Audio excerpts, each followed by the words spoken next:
Welcome to Phil and Ted's Sexy Boomer Show. I'm Ted Bonnet. And I'm Phil Proctor, but I don't hear myself. You don't? No. You're not missing much. All right, our producer, Donna's coming in and saying, here, get out of the way. She's saying, get out of the way. And there. Oh, my God, I can hear myself. Oh, this is wonderful. I love listening to my voice. And first of all, we've been gone a month. We've been gone a month, and we'll talk a little bit about that. And I wanted to thank MC Gainey, who was a very, very devoted co-host, substitute co-host. Oh, good. He was wonderful. And we had a great time with Troy Evans, who was a guest, and Noel. Noel Blanc. Noel Blanc. Last week was Mel Blanc's son, who has had an amazing career himself. Was any of that hereditary? Does he do voices? Yeah, he does. Oh. In fact, he did the voices for a few years after his dad passed, I think. I mean, Noel was a radio producer. He and his dad partnered for 35 years, and they were doing sort of Freeburg-like comedy radio spots. They discovered they hired Robin Williams for his first radio gig. First radio gig. Yes, it's on our website because this is also a podcast, the Sexy Boomer Show, and you can go to sexyboomershow.com. You can hear the Noel Blanc because Noel himself is like a Zelig figure. He not only does he have incredible stories about his dad, but he's been in these incredible circumstances, from being best friends with Kirk Douglas and almost dying in a helicopter crash with him. He was in that. I remember that. Yeah, and Noel was witness to Nicole Simpson being introduced to O.J. Simpson the first time, and then went on double dated with them the first two dates. Wow. And then years later, he's with Bob Shapiro, who's an old friend, and the Kardashians, who he went to school with. When they got the calls from O.J. on the way back, I watched the Kardashians, and I'm sort of glad Bob's passed. Yeah, because he's rolling over in his whatever. Yeah. His we're talking with our guests Fritz Coleman and Louise Palanker, who are doing a podcast of their own. That's for right. a couple of years about the media. It's called Media Path, correct? Yes, sir. The Media Path podcast. We're doing a podcast about what we're doing. I love it. It's an infinity loop. And it's endless. Oh, There's no escape. I can see. I don't see any more gray hair, though. No, I just went to the salon. When I was talking to Fritz right before the show, I mentioned that Marshall McLuhan, who I had the pleasure to meet in a very funny and strange way, he said the medium is the message. And I kind of understood that. Television is different from movies. But today, the media is the message. He couldn't fathom social media. Right, there's no control of it. It's any kind of a message can get through if you believe in the medium that you're listening to. Well, it must be true. Yes. It was on social media. And I think that's we've been been around a few decades, the cascading effect of the fairness doctrine and the commercialization and privatization of the news segments of licensed broadcast Citizens signals. United, all of that has made Citizens United. That is, to me, the single biggest mistake the Supreme Court ever made. Yeah, we should make it Citizens Untied. It wasn't a mistake from their perspective. No. It was by design. And how dare you not embrace the feelings of corporations, which are people. Because they're people, too. Yeah. They're big people. Yeah. They're big No, people. but you're right about that, and that's the conundrum we find ourselves in now. There's no gatekeeping in social media news delivery. Yeah. How are we going to do this? Because people have been twisted and bent, and that's why we find ourselves where we do, because people really don't know what's true. But I'll tell you something. During the Hitler regime, radio was the instrument of propaganda. That was the medium, and it was their message. Now we have, right-wing radio stations that thousands of them as compared to one Tom Hartman. Right. Well, that's because of the siloing effect. I mean, we had the water cooler conversations. There were 3 broadcast networks. There was by virtue, a consensus, and now things have been siloed to a point where, without regulation, the shattering effect of attention splitting is such. Well, if you're driving, that's true. It's shattering. But it's disorienting. Hey, it's disorienting because the chips come from China. Thank you. It was like a delay. I'll be here all week. I'm sorry. Little timer there. Listen, sorry. You were just going to say something. No. I was going to say that that's just a very interesting comment. My friend was a professor at Cal State Northridge, and had a whole sort of an investigation he did about this particular phenomenon. He called it vertical learning. Back when we were kids, there were 3 networks. We had these iconic figures, which were, Walter Cronkite, Huntley, Brinkley, those guys. And your information came from a fairly trustworthy source. He said now, because it's not a buyer's market, I beg your pardon, it's not a seller's market, it's a buyer's market. You can consume your media any way you want, and you can consume only the media you're interested in. For instance, he used to describe it to his college students this way: if you're interested in only skateboarding, you can go on the internet and you can be the most knowledgeable person on the planet about skateboarding, but it's a silo, as you mentioned. It's vertical learning. But that doesn't make for a great voting public because they don't know what's going on either side of them. I'm telling you, I'm pro skateboard. Vote for me. And if I were skateboarding, it'd be a horizontal event. Now, Louise, you have a long history. You're one of the co-founders of, I guess, one of the first radio distributors, Premier Radio. I don't know that we were first. I think it feels like we were sort of midstream, and we never could have appreciated the wave that we were on was going to hit the shore. That was an unknown. Radio was radio, and it was forever. And now you just announced at the top of your show this is also available as a podcast, because now streaming is, pressing pause and coming back to something and having it be there for you is what everyone expects. And it's interesting because we've been doing the podcast for a couple of years. And it's as you know, it's an entirely different animal from radio. Well, we get a lot of whales listening to our podcast. When we started doing the show here, we were talking about how we increased our audience by probably 100-fold. There was our listener. two we have people, listener now. And the thing is that radio still has that collective experience. I get more response and feedback from friends and people who listen to the show because it's still an appointment. It's sort of a group activity. It's an entirely different consumption process than the podcast is. And that's odd because you would think, at least I thought, that when this global network really opened up to us, I thought, what a wonderful opportunity now to share ideas and all that. But the narrowcasting aspect of it didn't occur to me. I mean, what didn't occur to us was that not only were people going to only consume content about skateboards, if that was their bent, but they were also going to want to consume content that agreed with them, that validated what they wanted to believe was true. Yeah, the echo chamber aspect. Bias confirmation. Absolutely. Right. And that's what's scary, because we didn't realize now these people have come to the surface and they're very loud and they're angry, and they enjoy being loud and angry. It's kind of what fuels them. Well, actually, they are an example of artificial intelligence. It's degenerating into a situation that's a bit of a concern. I think we're in a pretty warm, cold war right now domestically. And a lot of that is fueled by using aggrievement to motivate people, because anger is an energy, right? And weaponize them. Go ahead. No, I was going to say about your exact point.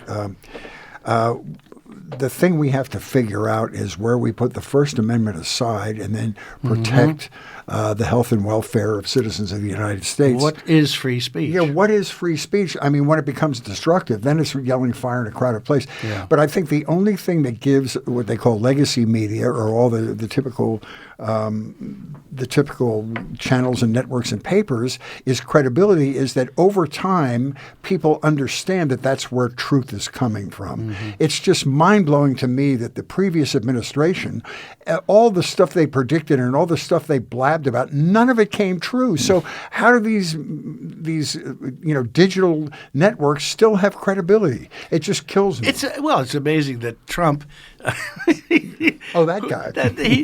He's up again for defamatory statements about the woman that he's going to sue him again. Yes. I think that's fantastic. God bless her. And it's the same thing that's happening to people who they are sticking with him because he's victimized. It's a political. But it's interesting. Wonderful podcast, the New York Times Daily. And they did a piece yesterday about this, which was fascinating. They were talking about the reporter had gone to the first RNC meeting. It was down in Dana Point. to sort of assess what they're going to do for this election. And the conundrum they're facing for selling out is that there's a solid, unmovable 30% or so of the base that will never vote for anything but Trump. But that's not enough to elect him. Right. So that DeSantis is trying to come in and appeal to that base by not attacking Trump too much. And What a game. he's a human wrecking ball. I mean, I have followed Trump since New York in the late 70s. You were there, and you could have warned us ahead of time what happened. It's so funny, going back to we were talking about, I would go down south in the early 80s to see, my sister married somebody from down there and went down there. I would go to Atlanta. And, they always had this distrust of us New Yorkers, fast-talking New Yorkers. And then they end up falling for the one They were bamboozled by the biggest. the one that we all knew was an ass.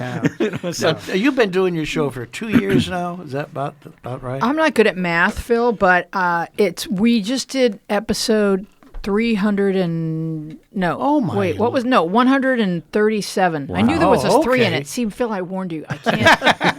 I can't even quote numbers accurately. That's but good. 137. So, Wow. however many weeks that is, because we've only taken a few weeks off. And you've been. Who would you say was the most interesting person that you interviewed, or what are you learning about media and its effect, and what are you doing with this podcast?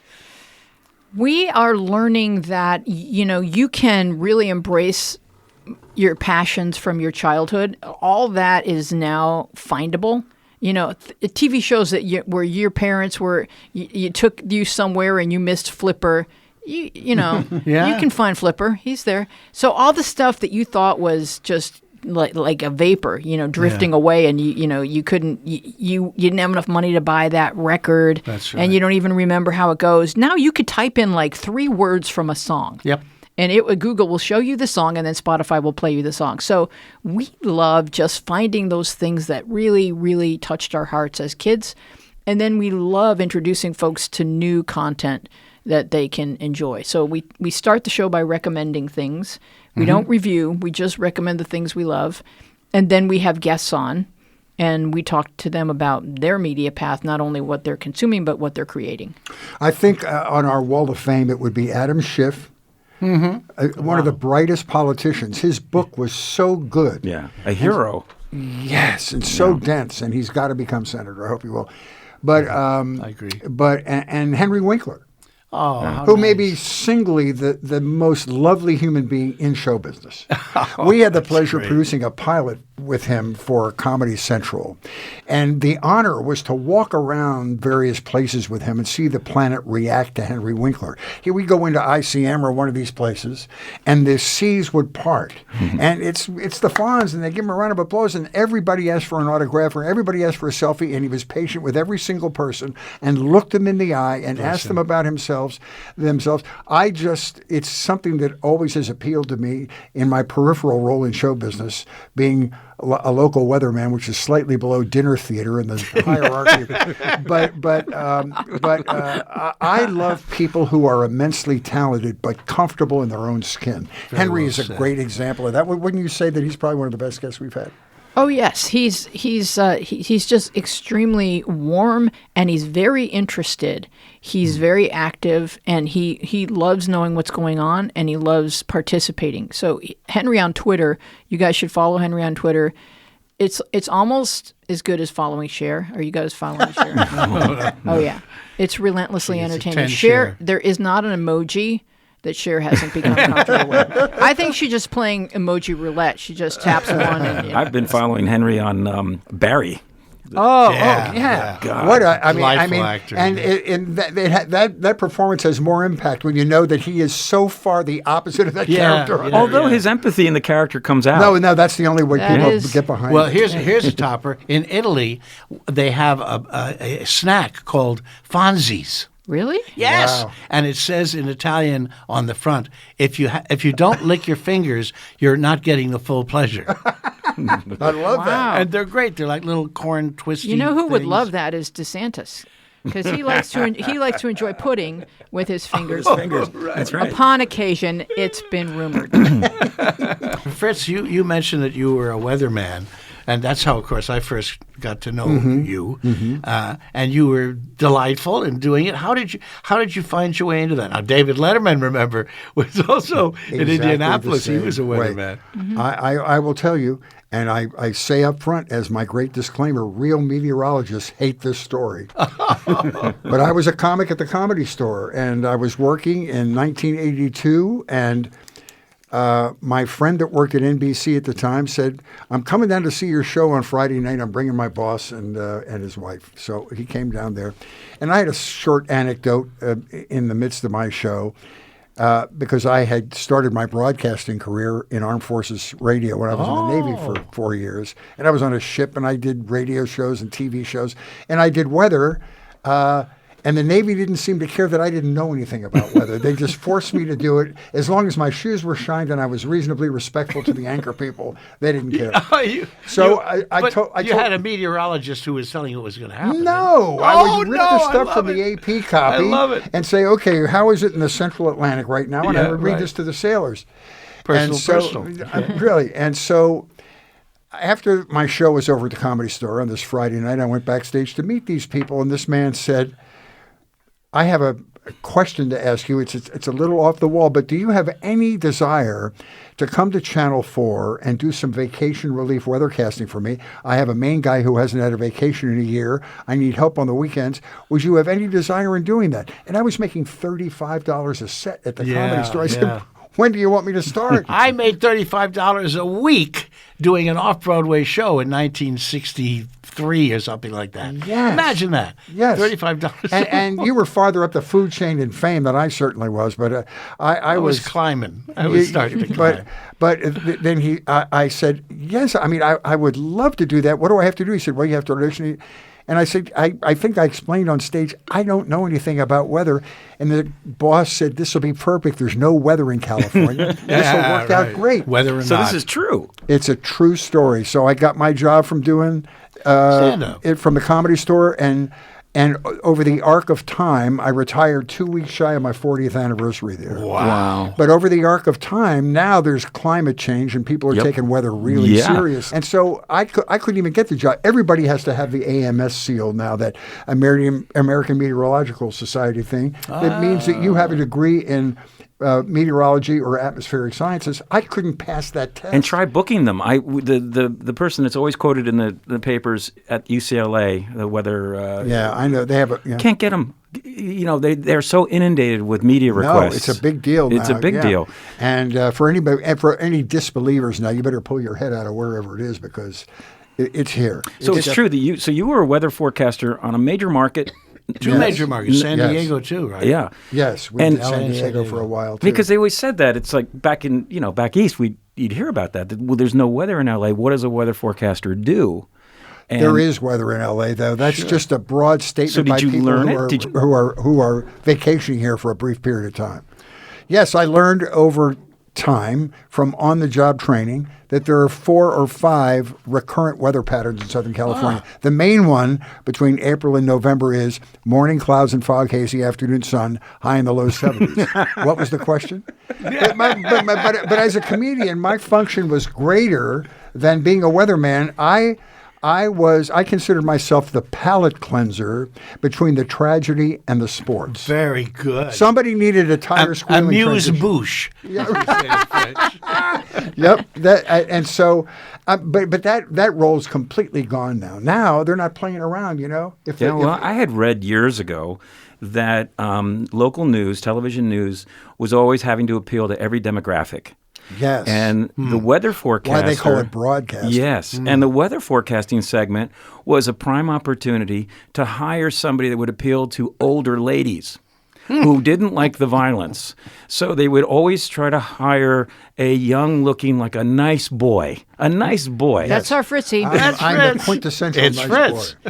boy. And Weezy. when I started producing his plays and we would take them around. Yeah. One man one-man shows. One-man shows. So Ian was a young tech guy that would advance the slides on a play that he did that included like a audio-visual presentation. But after the show one day, Ian whispers to me out of the side of his mouth, as he sees that Fritz bum rushed after the show, Ian goes, Fritz can get all the 80-year-old tail he wants. Yeah. Well, I mean, the thing about it is, and you expressed it perfectly, we're the only non-threatening part of the newscast, which is the weather. But now it is. Yeah, now it is. Now it's killing people, and it's, oh my God, here we go.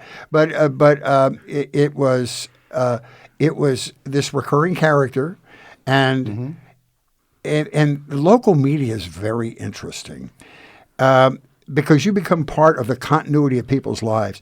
And I learned this from people's response to me in the public, both good and bad, that even if they don't like you, if you're on the air for 40 years, they know who you are. Yeah, You used to call it TVQ. You would have Familiar, a high recognizable factor. Yeah. Even if they hated your guts, right. they knew exactly who you were. But when you think about it, I came on at the same time, 20 after 5, for 40 years in a 40 row. years. Wow. So people would turn the TV on. Oh, Fritz is here. I must still be alive because there's the guy that delivers me the weather. But seriously, you become part of the continuity of their lives. Yeah, you become part of their family. That's really fixture. interesting. Your Fritz is son a may Fri- not call, but Fritz will be on. Yeah, and that's right. And truthfully, it's one of the only mediums where you break the fourth wall. And there's an intimacy, even though it's a false intimacy, there's an intimacy that goes along That's with right. that.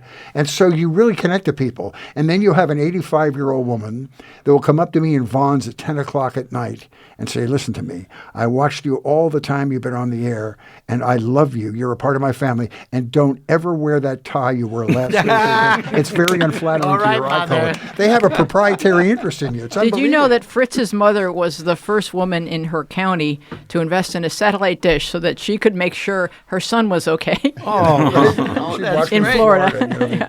Now Crazy. you implied that you were a character, that you were playing a part. I never got that vibe from you watching. No, you. I think I played a part within the newscast. Good. But I that was mean, your role. I think, because I'll tell you another thing I learned. It's very interesting you brought that up. The camera does not lie. People can see into your soul. It's so interesting. Because I would do speaking engagements, and people would say, what's the deal with that anchor guy at 5 o'clock? Because although he's never said anything overtly negative, people can see people's attitude. They can see their narcissism. They can see the way they react with their coworkers, and they just know. You don't have to say anything. They just know. Absolutely. When I first right. moved west from New York, I didn't have anything going yet. And I wanted to pick up, I wasn't going to go back. I had just moved in the late fall, and I wasn't going to go back east for Christmas. It was too early. So I thought, I know how to get some work real fast. I can write new, because I wrote for CNN and NBC back in New York. And so I thought, I'll just go to a local, which I've never done. So I went to Fox, which was at the time, or I guess it still is, a union shop. It was actually a pretty good pay. Yeah. And I was thrust into this environment for the first time for about a week or two. First of all, there's certain things you learn about Christmas time in a newsroom. You do get the turkey dinners, but they're only from Chinese restaurants. All the Chinese restaurants like the and movie. then all the news personality and reporters, they each take turns buying the news writers and the crew dinner. That's sort of their penance for sucking the wind out of everybody's pay. And it was really fascinating. And John Beard was... That's the guy that brought his boss to see me perform because he worked at Channel 4 at the time. John did. John's one of my best friends. Wow. Now, I spoke to him yesterday. Well, He's ritired in Buffalo, New York. He lives in a hotel with his dog, and he's never been happier. He's probably growing a beard. So he came in. So I was observing him, and I was, just observing the personalities of this news team and what they were doing, and the women in the really tight dresses who was doing weather. I don't know how you competed with that. If you can watch the weather with the sound turned down. Oh, yes. So John, and this is not taking anything away from John, but it was like, what gets him that salary? And I was watching him. Yeah. He came in kind of late. Was a very nice guy. Goes into his office. He reads through. Very, very low key. Comes in and says, "Try that." And, okay, great, John. Very low key. And he gets on, and we write the newscast. And now I'm going to sit around and wait for 10 o'clock to see how it goes. And I'm just watching him intently of like, what's his secret? And he's just a regular guy. He sits down, and then they're doing the countdown to 3, 2, 1, and he does this face like, "Good evening," and I went, "There it is, there it is." Ray Hamburger. But I must tell you, He's been my friend for a long time. I worked in radio in Buffalo when he worked in television. I worked for the wow. radio station, WBEN, that was owned by the television station, where he was the anchor, and we got together and spent many nights in bars late at night.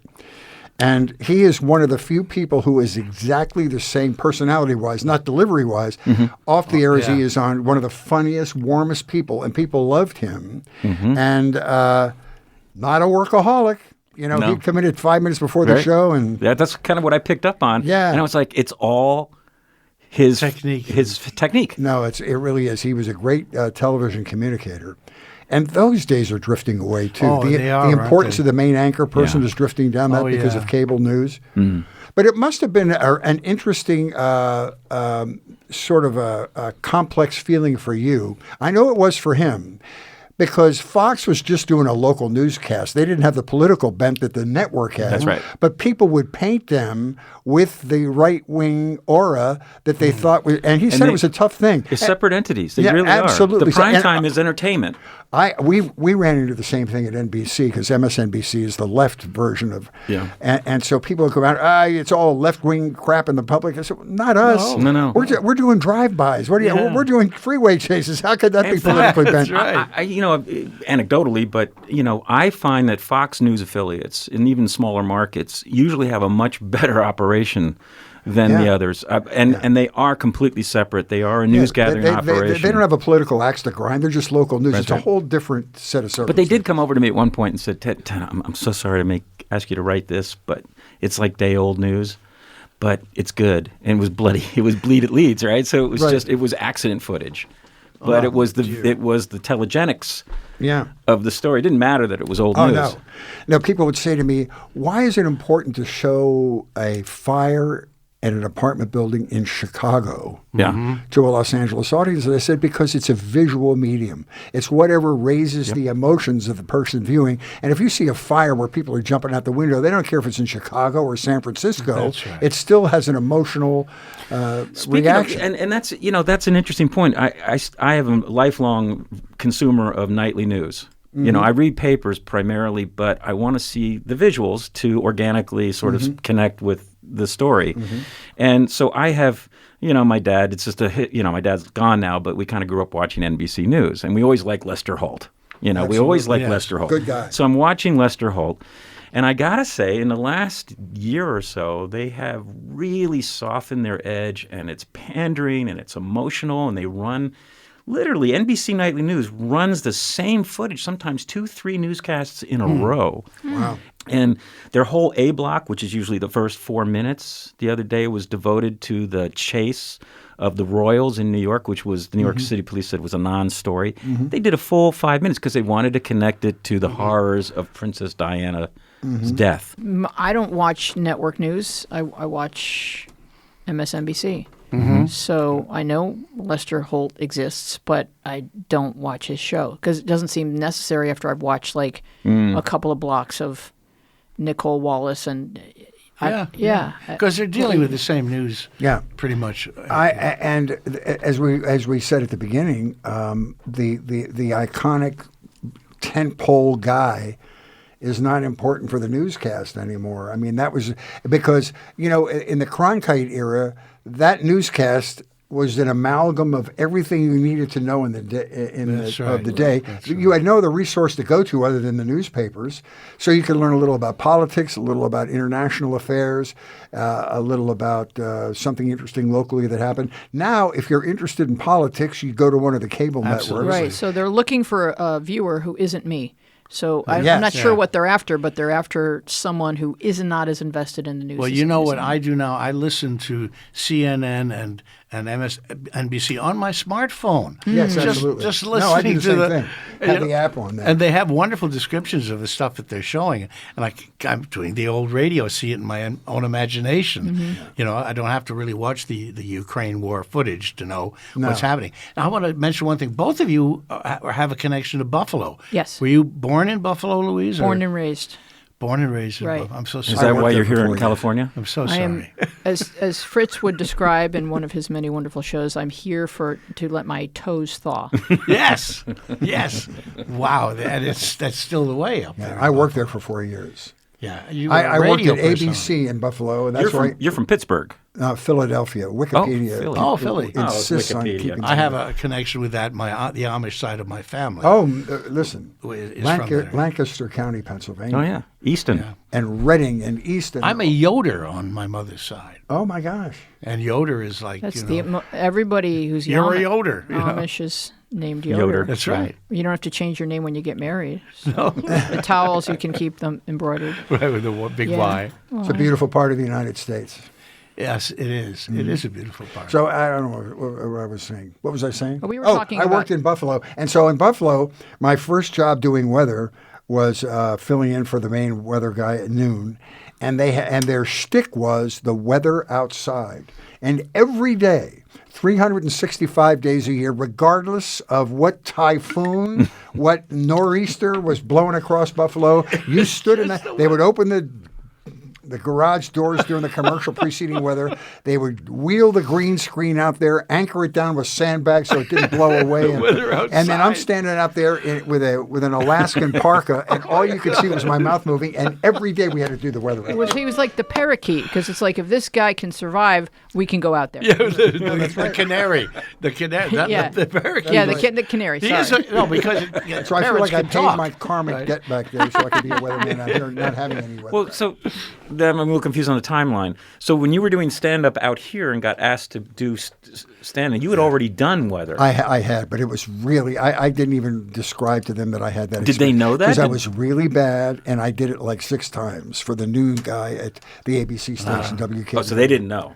No. But it was sort of in your destiny, obviously, weather. Oh, I know. That's Oh, sad. big sigh.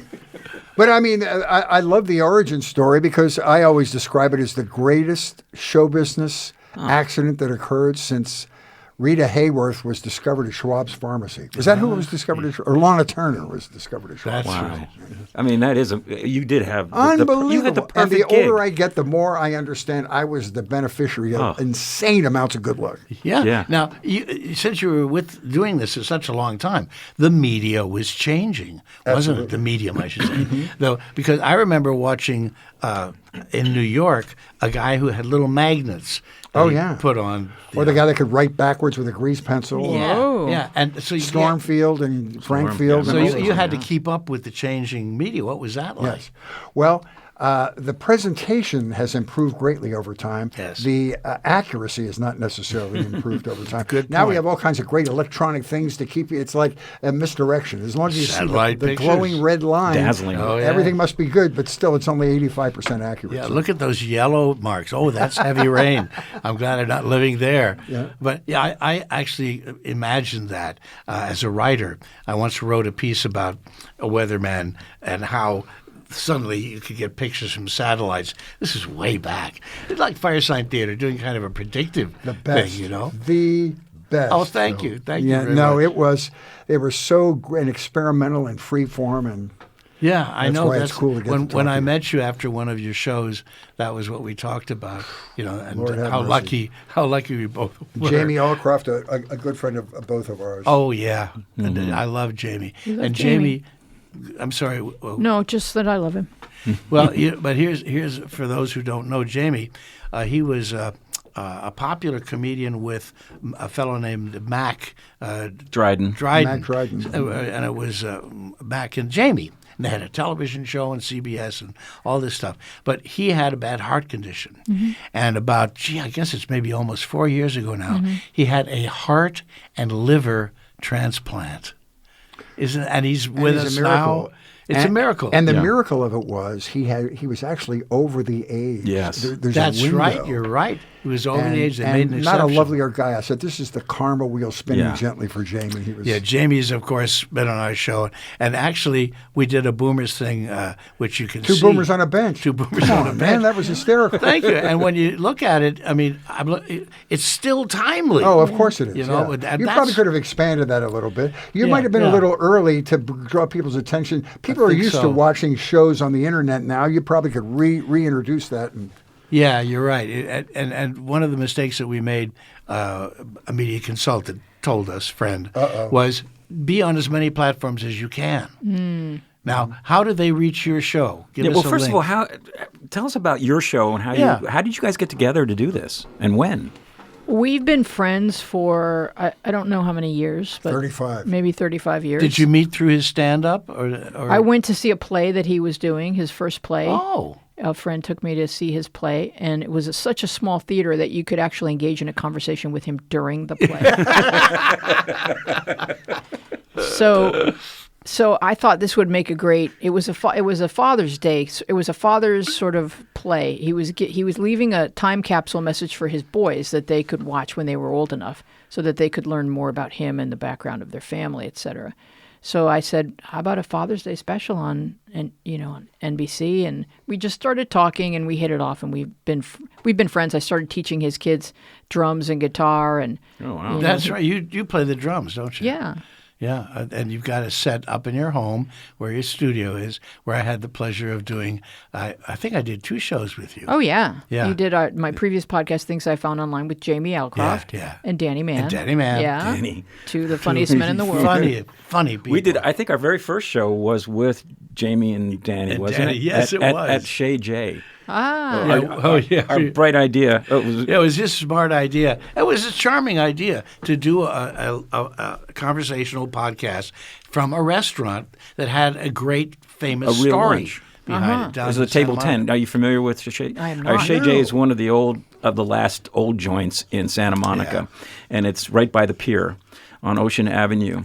And it is adjacent to what the old building of the Rand Corporation.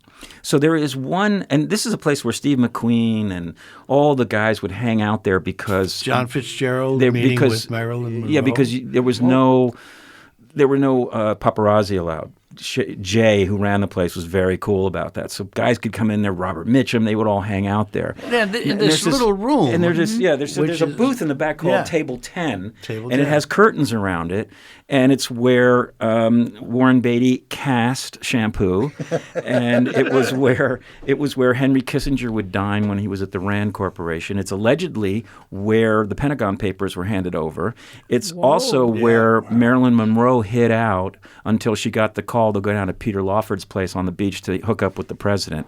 So we thought, well, what a great place to Heavy have vibe in there. Let's have a radio show. Just push those ghosts out of the way. Yeah. So we had no idea what we were doing. No, and in the background, of course, it was That's fun. kind But of fun. The live audience aspect of that must have been fun. I think that'd be a fun podcast. I always tell people, if you're going to do a podcast that's supposed to be coming from this really cool location, do it in a booth.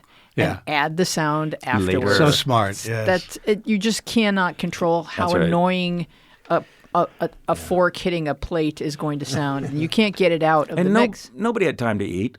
The guests never got lunch. No. And then the pandemic hit, and that was the end of that. Speaking of that, we missed having lunch with you today because of some mix-up in the media. It was a media mix-up. The media in this path. Yeah, somebody took a shortcut and went over there. Anyway, so I brought some cookies for dessert.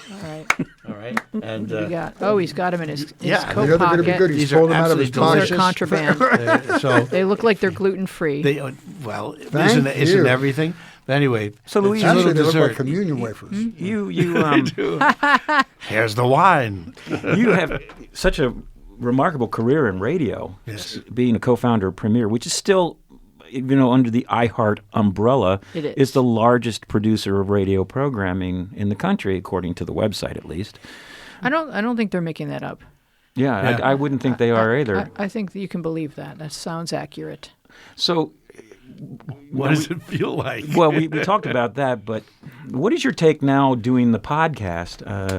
What is your take on the mediascape at this point? There's less people who come to work, and I know all the names. Premiere got to the point where, like, my partner Steve would just be like, "Hey, buddy," and people would come into my office and go, "I don't think he knows my name," and I'd be like, "Yeah, no, I don't think he does." If you hear someone yelling "buddy," it could be you. It could be you. And what your nickname is Wheezy, is that right? Right. How did that happen? Oh no, it's there's no H, so you don't have to make any. You don't have to gasp or anything. No, it's a nickname for Louise. Wheezy. And I was a page on the Jeffersons. So if your name is really? actually Louise and you're a page on the Jeffersons, I don't write these rules, Ted. This is just the way it is. Yeah, You're going yeah, to acquire that nickname and you're going to embrace it. Because the great Isabel Sanford, Oh, that's beautiful. George Jefferson would yell, "Izzy!" So I didn't call when he yelled for me because I knew he was referring to Isabel. But on the Jeffersons, her name is Louise and his nickname for her is Wheezy. Wheezy. And I've just been Wheezy ever I since. went, I went to the American Comedy Awards with Edie McClurg many years ago. Love her. And sweetheart. it was a funny night because she wasn't part of the ceremonies. I know Tom Hanks came up to talk about Forrest Gump, so that sort of dates it. That's where he talked about how it took 10 years to get that movie made. 10 years ago to make. So we were in what they call like a cutaway table. So we're under the lights so they can cut away to the celebrities going, Yeah, right. and Edie was asked to do that. And Edie was not happy about genius. being I don't want to be a cutaway be a table. camera monkey. No. And so people got progressively drunker. And sharing the table was George Jefferson. Sherman. Sherman said, and as we're all waiting because it was late, they were late on getting it started, and George, and Sherman's getting a little drunk, and it was just surreal. And then Sherman's getting tanked. J.J. Walker. J.J. Walker comes over, Try and the the two of them are like razzmatazzy, and I'm like having a hallucination, and it just kept going and going. And finally, Sherman just says, "Damn, every year, same thing. They always start 2 hours late. 2 hours late. Come on." Pretty true. George Jefferson. That's a pretty darn good impression. He's getting increasingly pissed.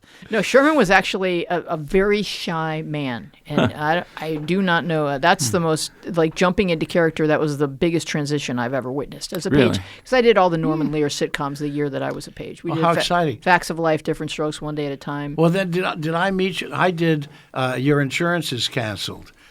Yes. Did you? I on had the a name Family. tag. I was wearing a polyester I was blazer. But anyway, I've seen the episode. It's really quite funny. Which show were you on? It's called Your Insurance is Canceled. That's the name of the show. Yeah, some black people had moved in next door. I was his cousin. you're talking about the Jeffersons. Wendell Hornsby. No, he's talking about Wendell Hornsby. I All, was his, all in the Family. You're talking about All in the Family. Yeah. Oh, Didn't I say I that? wasn't a page on All in the Family. Oh, drat. Well, we'll just that- turn. Let's turn that page then. Look at those Just the shows. The spin-off shows. Jeffersons in black content and All in the Family would never get made now. We're so politically correct. So true. That the topics and the areas that they broached on there they'd never make it. Well, I would beg to differ, because Norman Lear was a visionary, so he knew in his time period what you needed to put out there and what would be really pushing an envelope in a positive direction. And have you seen the live reenactments? Yeah. Word by word from the scripts of the Jeffersons, Different Strokes, All in the Family, yeah. And they're as timely today. Yeah, of course. Well, that's what I mean. They were ahead of their time. But Yeah. I mean, to go in and do a pitch where you're talking about the N word in the Jefferson show, which they dropped all the time, they would never do that now. And some of the political and racial stuff in All in the Family, I bet they would edit. But we have such a racial history in this country. Oh, my What God. happened? Not in Florida. No, oh. But I think that and I thought they were brilliant shows. Don't get me wrong, but I also think that it did sort of empower people to laugh and be able to say words they couldn't say, even back then. I mean, I witnessed It that. did help. No, I bring think it people served a great purpose, and we need it Yeah. now. It's- Yes, we but do. there's an honesty that goes with that, and I think we're avoiding honesty at all costs now. Well, do you think there? I mean, are you doing stand up? Yes. Yeah. So have you had to change? I don't do any politics. And I have a new special that streams on Tubi called about being old. It's called Unassisted Living. and I just talk about the common experiences related to aging and what made this saleable to a streaming service, and we're going to try to spread it to others, is that I think our demographics, boomers and older, are way underserved in the stand-up area on we are. streaming because people my age don't want to be assaulted with profanity. I mean, I love Dave Chappelle. I think he's brilliant. I love Chris Rock, but there are a lot of people that don't want to be assaulted with that language or the raw material. So I thought, well, there's an underserved part of the audience. Well, because I knew Richard Pryor. Yeah. And he really was the first one to break that Yes, barrier. of course. Everybody's just doing an offshoot of Richard, but Bless his heart. But and so that made it sort of appealing to the Tubi folks. And so it's fun. It's just common experiences of getting old. It's your kids and your grandkids doing school on Zoom. It's about vaccinations. It's about all kinds. People starting fights. But I don't do that was a long way to go. I don't do politics. Yeah. I think people now just sorely need a 1-hour escape from all the crap they're living. I want to tell you a funny thing. I co-authored a play with Samuel Joseph called God Help Us. And it was a political show. God brought down two talking heads, a liberal and a conservative, and was asking them to debate these ideas. He was afraid that the fabric of his universe and his beautiful planet was being torn asunder by this partisanship. And we wrote this funny play about it. And how long ago was that? Oh, this is about 3 years ago. Ed Asner played God. Bless his heart. Yeah. And he toured America and some of Canada with it. And people loved it because we were presenting both sides of the story. And the end of the thing for God was basically switching parts so that he made the conservative into a liberal and the liberal into a conservative. And by the way, it was a man and a woman who had a previous history together. Oh, yeah. Okay. That's kind of the way they do family therapy. Let's do some role reversal. Exactly. Now. You hit your husband with a baseball bat now. That sounds great. It was well embraced. I'm so sorry we lost Ed. We haven't been able to find somebody to fill those wonderful shoes of his. You're listening to Phil and Ted's Sexy Boomer Show on KPFK with our wonderful guests, Louise Palanker and Fritz Coleman. And I got to say, we're very honored to be considered sexy boomers, aren't you? That's the highest compliment I've ever been paid. Yeah, thank you very much, and I appreciate that. How interesting and enjoyable it is to be sexy for this hour. You know, we get a lot of that, and that wasn't the intention. That wasn't the intention at all. No, it's a wink. I know. No, what we did was when we were starting, what we're going to call this show. Well, we're talking to boomers, so boomers should be in it. Yeah. And what else? My wife, Melinda Peterson, was present for this. Yes, and I had made a documentary called Mau Mau Sex X, and just because I had that title in it, what was it about? It was a profile of two old film exploiters who laughed all their way to the bank doing pre-pornography, the worst movies ever made, just hilarious. Is that streamable? That sounds really fun. It is. You can see it on Vimeo. Oh, great. So you titled your show with search terms that are popular. Boomers. That's right. And sexy. So sexy boomer. You guys are geniuses. Oh, thanks. Well, you thank our listener. And we should change the name of our show to Sexy Media. Well, so the point is that we were talking about is like this. The baby boomers is a much maligned generation at this point. I mean, yes, guilty as charged. However, not entirely, and we also are by far the wealthiest demographic. Yes, we're idle. Speak for There's yourself. people want to, people are they want to be entertained. They're not being spoken to. It's this really grand opportunity. But, as you know, 55 plus don't know about podcasts. Well, that's very, very true. As a matter of fact, when we first started, we did little tutorials on how to launch a podcast in your car. But you have to. The way that I look at it is that they've barely mastered Audible. Audio books. They can listen to a book in their car. And I think the next step is, hey, Grandpa, listen, show me your phone. Because they hear the word podcast and they think it's like saying HBO to a person who doesn't have HBO. Yeah. It's not for me. I don't have it. I don't get podcasts. Yes, you do. Everyone gets podcasts. If you have a phone, it came with a podcast app. All you have to do is type into the search field Media Path or Sexy Boomers. Right. If you start typing the word sexy, though, it's going to autofill some other stuff. So be prepared for that. That's true. Keep typing. Don't get distracted. By the way, I have to mention June is audiobook month. And I did an audiobook of my book, Where's My Fortune Cookie? Oh. Where I added some new material and everything. And it's going to be available now at Sue Media. I mean, they're just pushing it again. Where's My Fortune Cookie? Phil Proctor, SueMedia.com. You'll find it. And the other thing, too, is Audible search, where you just can – that's one of the things I talk to younger people in their 30s and 40s, like tech bros that are, And I found out that they actually are buying Siri for their parents because they're tired of the questions. Like, where's this? Just talk to the box. Just talk to the box. Well, yeah, And you could say that. you buy it for the safety aspect of it. I bought it for my mom, because she lived alone until late in her life. She had. She wanted to be able to turn the lights off and on at will. She wanted to turn the heat up and down at will. She wanted a security system. She wanted the cameras and everything. And then, like 3 days after she installed it, she called me. She said, "I keep talking to this thing, and it's just not responding to me." And I said, well, let's go through it. And how do you do it? She said, "Siri, why don't you, and I said, well, first of all, it's Alexa. It's not Siri. Siri's in the car, Mom." Google. And then She only had one kid because she didn't want to learn a lot of names. No, that's right. And I said, you have to pose everything as a question. It's like Jeopardy. Yeah. Everything has to be a that's question. In the form of a That's right. question. And so, anyway. Did she get the hang of it? Yeah, she did. But theoretically, they could bark out, "Hey, play me the Media Path podcast," and it should Yes. come on. Absolutely. Oh, yes. People do that. Or the Sexy Boomer. But you do have to show. say Alexa, and I hope if I'm saying this on your radio, it didn't ignite your Alexa. No, I do apologize. Did you see this SNL skit about whatever the name is, present for older people? Yeah, I did. Where you could she would answer to Excedrin. I think it should be grandson. Anyway, it is amazing. The robots have won. Folks, no. you know they have. No, People there's no walking up and robot down as the funny street. as you, Phil. Oh well, you're funnier than any we're not, robot. Well, we're not talking.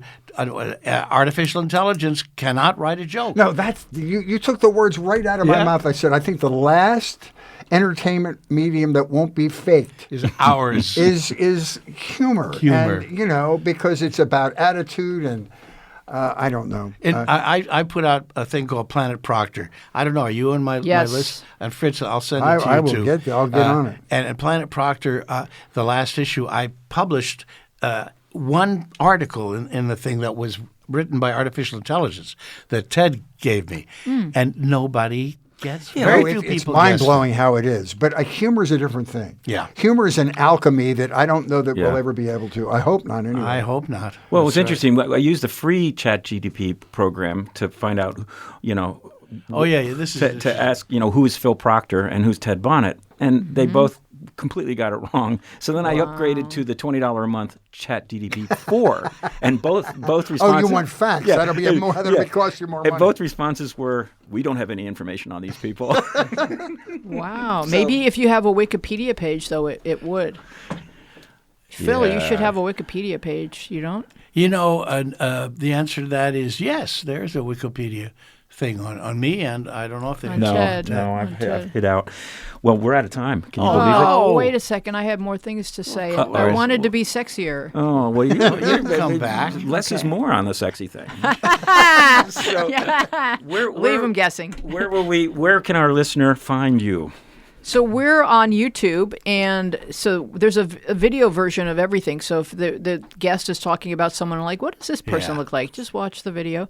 It's on YouTube, Media Path, and we're at Media Path Podcast because YouTube now has usernames. But Good. we're also on all the podcasting platforms. See, if you that's go- the wise thing to do. Apple Podcasts, Spotify, Stitcher, Overcast, wherever you go for And your before we say goodbye, I want to wish a happy 31st anniversary to me and my darling bride, Melinda Peterson. Melinda Tomorrow, Peterson. ladies and gentlemen, 31 years. I'm sure he's got Happy something Annie. major And planned. counting. Louise, Fritz, thank you so much Chinese for coming food. on the Sexy We're Boomer getting Show. Chinese Pleasure, food. fellas. Oh, there you go. Takeout. You can hear the show at sexyboomershow.com. I'm Ted Bonnet. I'm still Phil Proctor. And we're going to have Carl Gottlieb, the man who wrote Jaws, Yes, on next yes. week, and he's going to talk about the strike, the writer's strike. Oh, So that's right. Tune in for that. That's right. That's why the show is spontaneous today. Yes. No writers. No writers.